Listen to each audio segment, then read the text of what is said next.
Kakinada city MLA దోపిడీ చంద్రశేఖర్ రెడ్డి అనడంలో వాస్తవం ఉందని మాజీ ఎమ్మెల్యే కొండబాబు అన్నారు. ద్వారంపూడి అవినీతి అక్రమాలకు సామాన్యులు బలవుతున్నారని ఆరోపించారు. ద్వారంపూడి అక్రమాలపై సిబిఐ దర్యాప్తు చేయాలని డిమాండ్ చేశారు.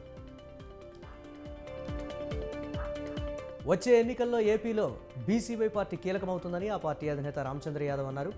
శ్రీకాళహస్తిలో వేణుగోపాలస్వామిని దర్శించుకుని మీడియాతో మాట్లాడారు. ఈ నెల 31న రాష్ట్ర జిల్లా కమిటీలు ప్రకటిస్తామన్నారు రామచంద్ర. మాదాపూర్ యశోద ఆసుపత్రి ఆధ్వర్యంలో అత్యాధునిక క్రిటికల్ కేర్ నెఫ్రాలజీపై అంతర్జాతీయ సదస్సును గవర్నర్ తమిళిసై ప్రారంభించారు. 3 రోజుల పాటు సాగే ఈ సదస్సుకు వివిధ దేశాల నుండి 30 మందికి పైగా నెఫ్రాలజిస్టులు హాజరయ్యారు. భూ కబ్జాలతో తమకు సంబంధం లేదని, తమను ఈ కేసులో ఇరికించారని జనగామ ఎమ్మెల్యే సతీమణి పల్లా నీలిమ అన్నారు.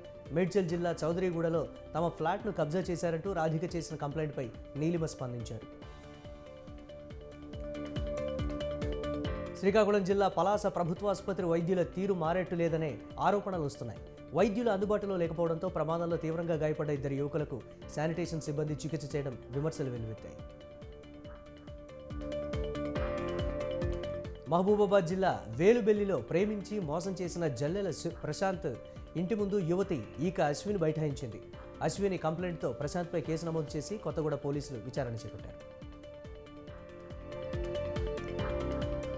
మహిళలు అభివృద్ధి చెందాలంటే చట్టాలపై అవగాహన అవసరమని హైకోర్టు జడ్జి సురపల్లి నంద అన్నారు.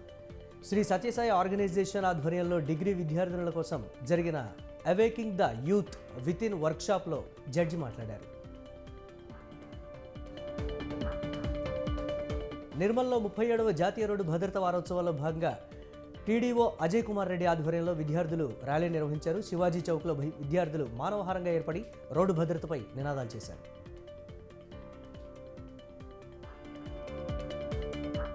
హైదరాబాద్ సరూర్ నగర్ జీహెచ్ఎంసీ ఆఫీసు వద్ద కాంట్రాక్టర్లు ఆందోళన చేపట్టారు. చేసిన పనులకు తమకు బిల్లులు అందడం లేదని ఆవేదన వ్యక్తం చేశారు. సంబంధిత అధికారులు ప్రభుత్వం వెంటనే తమ బిల్లులు చెల్లించాలని విజ్ఞప్తి చేశారు.